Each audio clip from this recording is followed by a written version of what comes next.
क्या आप जानते हैं कि एक गुजराती लड़की ने कैसे ओशो के साम्राज्य को हिला दिया? आज हम आपके लिए लाए हैं एक ऐसी शख्सियत की कहानी जिसका नाम सुनते ही लोगों के मन में उत्सुकता और रहस्य का भाव जाग उठता है।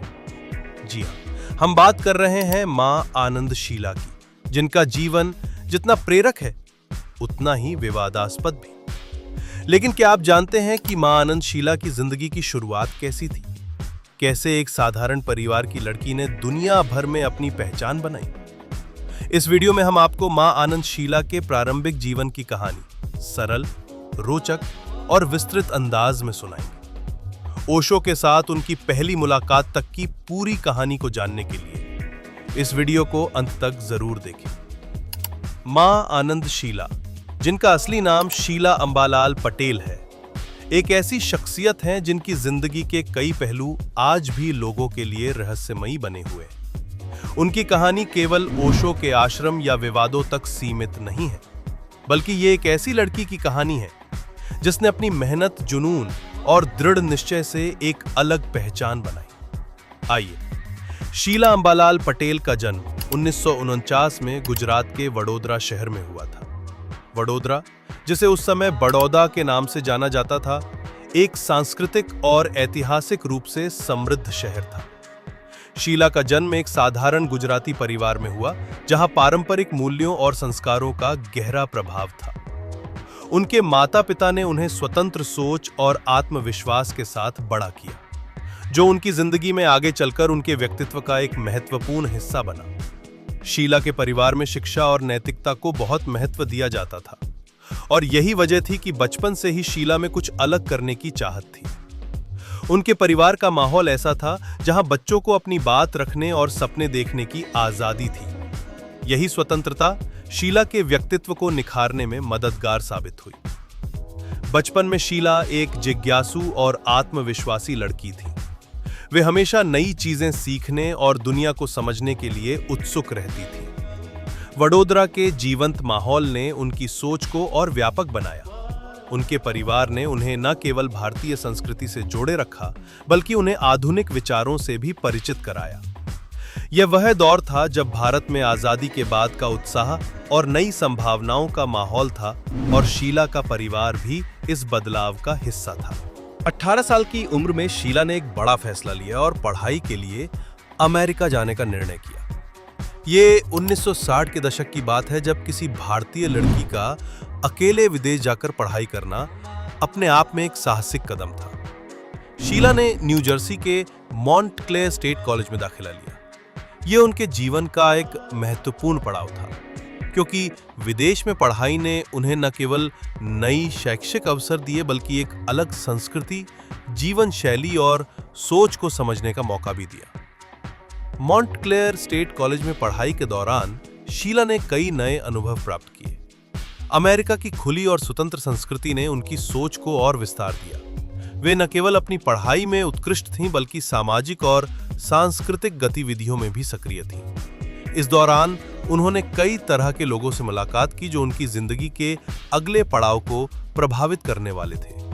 विदेश में पढ़ाई ने शीला को आत्मनिर्भर और साहसी बनाया, और यही गुण बाद में उनके व्यक्तित्व का एक मजबूत हिस्सा बने। अमेरिका में पढ़ाई के दौरान शीला की मुलाकात मार्क हैरिस सिल्वरमैन से हुई, जो एक अमेरिकी नागरिक थे। दोनों के बीच दोस्ती हुई, और जल्द ही ये दोस्ती प्यार में बदल गई। शीला और मार्क ने शादी करने का फैसला किया, और ये उनके जीवन का एक और महत्वपूर्ण मोड़ था। शादी के बाद शीला की जिंदगी में कई बदलाव आए। मार्क के साथ उनकी जोड़ी न केवल व्यक्तिगत रूप से मजबूत थी, बल्कि ये उनके आध्यात्मिक सफर की शुरुआत का भी प्रतीक थी। 1972 में शीला अपने पति मार्क के साथ भारत लौटी। भारत वापसी उनके लिए केवल अपने वतन लौटने का मौका नहीं था, बल्कि ये एक नई शुरुआत थी। भारत लौटने के बाद शीला और मार्क ओशो के आश्रम से जुड़ गए। ओशो, जिन्हें उस समय भगवान श्री रजनीश के नाम से जाना जाता था, एक आध्यात्मिक गुरु थे जिनके विचार और दर्शन उस समय के युवाओं को खूब आकर्षित कर रहे थे। शीला और मार्क दोनों ही ओशो के दर्शन से प्रभावित हुए और उन्होंने आश्रम में सक्रिय रूप से शामिल होने का फैसला किया। शीला की जिंदगी में सबसे बड़ा बदलाव तब आया जब उनकी मुलाकात 16 साल की उम्र में ओशो से हुई। ये मुलाकात उनके जीवन का एक टर्निंग पॉइंट थी। उस समय ओशो अपने अनूठे और क्रांतिकारी विचारों के लिए जाने जाते थे। उनकी बातों और दर्शन ने शीला को गहराई से प्रभावित किया। ओशो का सम्मोहन और उनकी आध्यात्मिक शिक्षाओं ने शीला के मन पर ऐसा प्रभाव डाला कि वे पूरी तरह उनके विचारों से बंध गईं। ये मुलाकात उनके जीवन की दिशा बदलने वाली थी। 16 साल की उम्र में ओशो से मिलने के बाद शीला ने उनके दर्शन को अपनी जिंदगी का हिस्सा बनाने का फैसला किया। ये वो समय था जब ओशो के विचार भारत में तेजी से लोकप्रिय हो रहे थे और शीला उनमें से एक थीं जो उनके दर्शन को गहराई से समझना चाहती थीं। इस मुलाकात ने उनके जीवन को एक नई दिशा दी और आगे चलकर वे ओशो की सबसे करीबी सहयोगी बन गईं। ओशो और शीला का रिश्ता, ओशो जिन्हें भगवान श्री रजनीश के नाम से भी जाना जाता है, एक ऐसे आध्यात्मिक गुरु थे जिनके विचारों ने न केवल भारत बल्कि पूरी दुनिया को प्रभावित किया। उनकी शिक्षाएं, ध्यान की तकनीकें और जीवन के प्रति उनका अनोखा दृष्टिकोण लाखों लोगों को आकर्षित करता था। लेकिन इस आध्यात्मिक यात्रा में उनकी सबसे महत्वपूर्ण सहयोगी थीं मां आनंद शीला। शीला न केवल ओशो की निजी सचिव थीं, बल्कि उनके आश्रम की प्रबंधक और प्रवक्ता भी थीं। उनका रिश्ता इतना गहरा और जटिल था कि ये आज भी लोगों के लिए उत्सुकता और चर्चा का विषय है। मां आनंद शीला ओशो के आश्रम में एक सामान्य शिष्य के रूप में शामिल हुई थीं, लेकिन जल्द ही उनकी मेहनत, बुद्धिमत्ता और नेतृत्व क्षमता ने उन्हें ओशो की सबसे करीबी सहयोगी बना दिया। 1970 के दशक में जब ओशो का आश्रम पुणे में स्थापित हुआ, तब शीला को उनकी निजी सचिव बनाया गया। इस भूमिका में शीला न केवल ओशो के दैनिक कार्यों को संभालती थीं, बल्कि वे दुनिया भर में उनके दर्शन को फैलाने का माध्यम भी बनी। शीला की जिम्मेदारियां यहीं तक सीमित नहीं थीं। जब ओशो ने 1981 में अमेरिका में रजनीशपुरम आश्रम की स्थापना की, तब शीला को इस विशाल आश्रम का प्रबंधन करने की जिम्मेदारी दी गई। वे आश्रम की प्रवक्ता भी थीं, जो मीडिया और बाहरी दुनिया से संवाद करती थीं। शीला का व्यक्तित्व इतना प्रभावशाली था कि वे हर चुनौती को आत्मविश्वास के साथ संभालती थीं। उनकी इस भूमिका ने उन्हें ओशो के आंदोलन का चेहरा बना दिया। शीला और ओशो का रिश्ता केवल गुरु शिष्य का नहीं था, बल्कि इसमें एक गहरी आध्यात्मिक और भावनात्मक निकटता थी। शीला ने कई बार दावा किया कि ओशो उनसे प्रेम करते थे, लेकिन ये प्रेम शारीरिक नहीं, बल्कि आध्यात्मिक और भावनात्मक था। शीला के अनुसार ओशो का उनके प्रति विश्वास और स्नेह ही उनकी सबसे बड़ी ताकत था। ओशो की शिक्षाओं और उनके व्यक्तित्व ने शीला को इतना प्रभावित किया कि वे अपनी जिंदगी को पूरी तरह उनके दर्शन को समर्पित कर चुकी थी।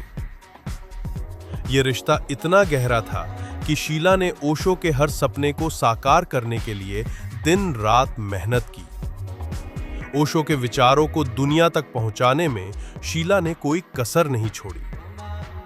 लेकिन यह गहरा रिश्ता बाद में विवादों का कारण भी बना, जब शीला और ओशो के बीच कुछ मतभेद उभरे। फिर भी शीला हमेशा ये कहती थीं कि ओशो के प्रति उनकी श्रद्धा और समर्पण कभी कम नहीं हुआ। रजनीशपुरम की स्थापना। रजनीशपुरम 1981 में ओशो और उनके अनुयायियों ने अमेरिका के ओरेगन में एक विशाल आश्रम की स्थापना की, जिसे रजनीशपुरम के नाम से जाना गया।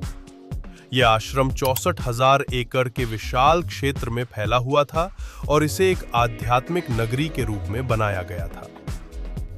रजनीशपुरम की स्थापना का श्रेय काफी हद तक मां आनंद शीला को जाता है, क्योंकि उन्होंने इस विशाल परियोजना को न केवल संभाला, बल्कि इसे एक समृद्ध और आत्मनिर्भर समुदाय में बदला।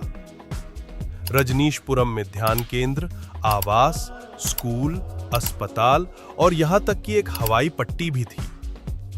शीला ने इस आश्रम को एक आदर्श समाज के रूप में स्थापित करने का सपना देखा, जहां ओशो के दर्शन को जिया जा सके। लेकिन इस महत्वाकांक्षी परियोजना के साथ कई चुनौतियां भी आईं। स्थानीय समुदाय और प्रशासन के साथ टकराव ने रजनीशपुरम को विवादों के घेरे में ला दिया। फिर भी शीला ने हर मुश्किल का डटकर सामना किया और आश्रम को चलाने में अपनी पूरी ताकत झोंक दी। मां आनंद शीला को रजनीशपुरम की रानी कहा जाता था और ये उपाधि उनके प्रभाव और शक्ति को दर्शाती थी। शीला ने अकेले ही आश्रम की पूरी जिम्मेदारी संभाली, चाहे वो आर्थिक प्रबंधन हो, मीडिया से संवाद हो या आश्रम के दैनिक कार्यों का संचालन। उन्होंने एक बार दावा किया था कि वे ओशो को किंग बनाना चाहती थीं और इसके लिए उन्होंने अपने नेतृत्व और संगठन कौशल का पूरा उपयोग किया। शीला की शक्ति का अंदाजा इस बात से लगाया जा सकता है कि वे न केवल आश्रम की प्रबंधक थीं, बल्कि ओशो के दर्शन को दुनिया भर में फैलाने में भी उनकी अहम भूमिका थी। लेकिन इस शक्ति के साथ विवाद भी जुड़े। शीला पर कई गंभीर आरोप लगे, जिनमें धोखाधड़ी और आपराधिक गतिविधियों तक के दावे शामिल थे। इन विवादों ने उनके और ओशो के रिश्ते को भी प्रभावित किया। रजनीशपुरम का पतन और शीला पर आरोप। रजनीशपुरम, जो 1981 में अमेरिका के ओरेगन में 64,000 एकड़ जमीन पर स्थापित हुआ था, एक आध्यात्मिक नगरी के रूप में शुरू हुआ। ओशो, जिन्हें भगवान श्री रजनीश के नाम से भी जाना जाता था, और उनकी मुख्य सहयोगी मां आनंद शीला ने इस आश्रम को एक आदर्श समाज के रूप में बनाया था। लेकिन कुछ ही सालों में यह सपना बिखर गया और इसके पीछे कई गंभीर आरोप और विवाद थे। शीला पर बायो टेरर हमले, हत्या की साजिश और धोखाधड़ी जैसे संगीन इल्जाम लगे। 1984 में ओरेगन के डेल्स शहर में एक ऐसी घटना हुई जिसने पूरी दुनिया का ध्यान रजनीशपुरम की ओर खींचा। इस घटना को रजनीशी बायो टेरर हमला के नाम से जाना जाता है। इस हमले में 751 लोग सैल्मोनेला बैक्टीरिया से होने वाली फूड पॉइजनिंग का शिकार हुए। ये अमेरिका में दर्ज पहला बायो टेरर हमला था। आरोप था कि रजनीशपुरम के कुछ सदस्यों ने जानबूझकर स्थानीय रेस्तराओं में सैल्मोनेला बैक्टीरिया फैलाया ताकि स्थानीय लोग बीमार पड़ें और वास्को काउंटी के स्थानीय चुनाव में हिस्सा न ले सकें। इस हमले का उद्देश्य कथित तौर पर चुनाव को प्रभावित करना था। रजनीशपुरम के अनुयायी चाहते थे कि उनके समर्थक उम्मीदवार चुनाव जीतें ताकि आश्रम को स्थानीय प्रशासन पर अधिक नियंत्रण मिल सके। इस घटना ने रजनीशपुरम को सुर्खियों में ला दिया, लेकिन नकारात्मक रूप से। जांच में पता चला कि यह हमला सुनियोजित था और इसमें मां आनंद शीला और उनके कुछ करीबी सहयोगियों की भूमिका थी। इस घटना ने रजनीशपुरम की छवि को गहरा नुकसान पहुंचाया और स्थानीय समुदाय के साथ उनके तनाव को और बढ़ा दिया। 1985 में रजनीशपुरम में तनाव चरम पर पहुंच गया जब ओशो ने शीला पर गंभीर आरोप लगाए। ओशो का दावा था कि शीला ने न केवल आश्रम के धन की हेराफेरी की, बल्कि हत्या की साजिश और बायो टेरर हमले की योजना भी बनाई। ओशो ने यह भी कहा कि शीला ने उनके करीबी सहयोगियों और खुद उनके खिलाफ जहर देने की साजिश रची थी। ये आरोप इतने गंभीर थे कि इनसे रजनीशपुरम का पूरा ढांचा हिल गया।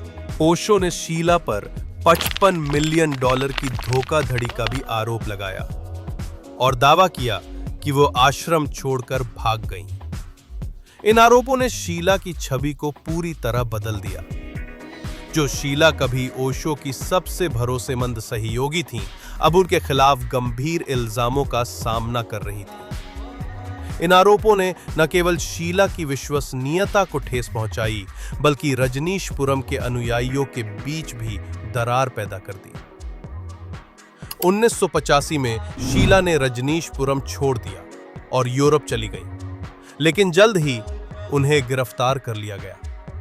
1986 में अमेरिकी अदालत ने शीला को बायो टेरर हमले, हत्या की साजिश और धोखाधड़ी जैसे कई आरोपों में दोषी पाया। उन्हें 20 साल की जेल की सजा सुनाई गई।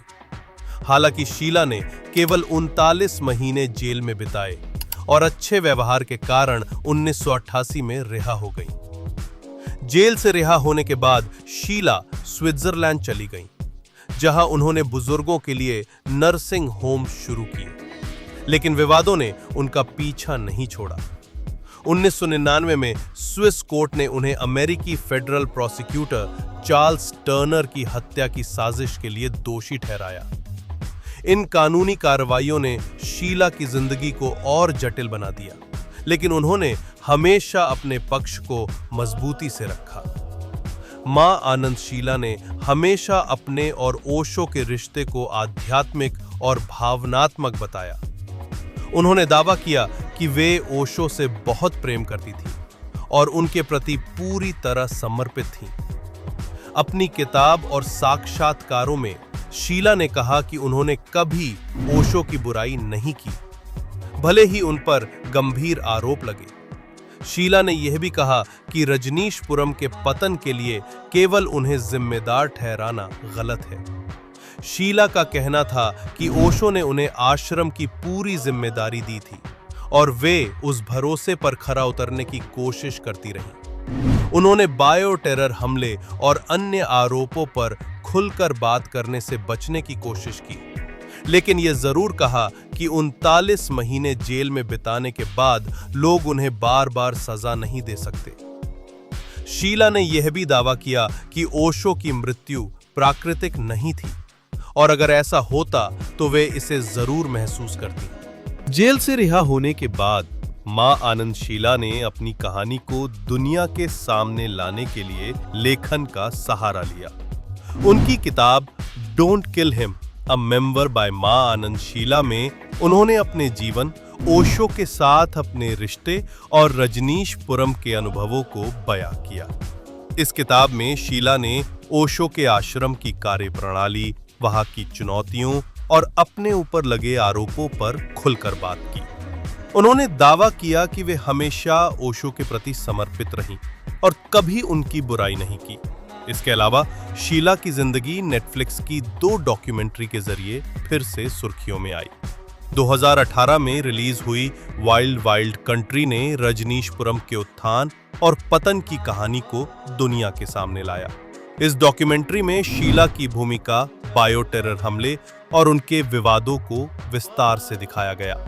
इसके बाद 2021 में आई सर्चिंग फॉर शीला, जिसमें शीला की 2019 की भारत यात्रा और उनके जीवन के नए पहलुओं को दिखाया गया। इस डॉक्यूमेंट्री में शीला ने अपने अनुभव, ओशो के प्रति अपने प्रेम और जेल के बाद की जिंदगी के बारे में खुलकर बात की। इन दोनों डॉक्यूमेंट्री ने शीला को एक बार फिर दुनिया की नजरों में ला दिया। मां आनंद शीला की जिंदगी इतनी रोचक और विवादास्पद रही कि बॉलीवुड ने भी इस पर फिल्म बनाने का फैसला किया। बॉलीवुड फिल्म मेकर शकुन बत्रा और करण जौहर ने शीला की जिंदगी पर एक बायोपिक की योजना बनाई, जिसमें आलिया भट्ट को शीला का किरदार निभाने के लिए चुना गया। शीला ने खुद इस बायोपिक के लिए आलिया भट्ट का नाम सुझाया, क्योंकि उन्हें लगा कि आलिया उनकी कहानी को सशक्त तरीके से पेश कर सकती हैं। शीला ने एक इंटरव्यू में कहा कि आलिया की जवानी और उनकी अभिनय क्षमता उनकी कहानी को जीवंत कर सकती हैं। हालांकि इस बायोपिक की प्रगति रुक गई और कुछ खबरों के अनुसार फंडिंग की कमी के कारण ये फिल्म योजना के चरण से आगे नहीं बढ़ पाई। फिर भी शीला की कहानी पर बनी नेटफ्लिक्स की डॉक्यूमेंट्री और इस बायोपिक की चर्चा ने उनकी जिंदगी को और भी सुर्खियों में ला दिया। शीला ने इस मौके पर कहा कि वे चाहती हैं कि उनकी कहानी दुनिया तक पहुंचे, ताकि लोग उनके पक्ष को भी समझ सकें। क्या शीला वाकई दोषी थी? मां आनंद शीला पर 1984 के बायो टेरर हमले, हत्या की साजिश और $55 मिलियन की धोखाधड़ी जैसे गंभीर आरोप लगे। 1986 में अमेरिकी अदालत ने उन्हें इनमें से कुछ आरोपों में दोषी ठहराया और उन्हें 20 साल की सजा सुनाई गई। लेकिन शीला ने हमेशा कहा कि वे ओशो और उनके आश्रम के प्रति पूरी तरह समर्पित थीं। कई इंटरव्यू में उन्होंने दावा किया कि उनकी सजा के पीछे कई गलतफहमियां थीं और वे केवल ओशो के सपनों को साकार करने की कोशिश कर रही थीं। कुछ लोगों का मानना है कि शीला को रजनीशपुरम के पतन का बलि का बकरा बनाया गया। उनकी डॉक्यूमेंट्री और किताब में उन्होंने सवाल उठाया कि क्या वे अकेले इन सभी आरोपों के लिए जिम्मेदार थीं? कई समर्थकों का कहना है कि रजनीशपुरम के खिलाफ अमेरिकी प्रशासन की सख्ती और ओशो के कुछ फैसलों ने भी विवादों को बढ़ाया। वहीं कुछ आलोचकों का मानना है कि शीला की महत्वाकांक्षा और सत्ता की चाह ने आश्रम को बर्बादी की ओर ले गया। इस सवाल का जवाब आज भी पूरी तरह स्पष्ट नहीं है। ओशो ने 1985 में दावा किया कि शीला ने उनके विश्वास को तोड़ा और आश्रम को नुकसान पहुंचाया। ओशो ने यह भी कहा कि शीला ने $55 मिलियन की हेराफेरी की और आश्रम छोड़कर भाग गईं। लेकिन क्या ये पूरी सच्चाई थी?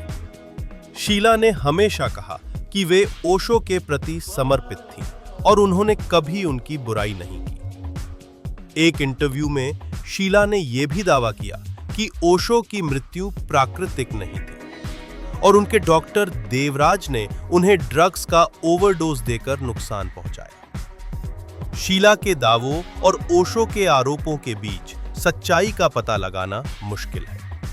कुछ लोग मानते हैं कि ओशो ने शीला को आश्रम के पतन का जिम्मेदार ठहराकर अपनी छवि बचाने की कोशिश की, जबकि शीला का कहना है कि वे केवल ओशो के निर्देशों का पालन कर रही थी। ये रिश्ता और इसके अंत का रहस्य आज भी अनसुलझा है।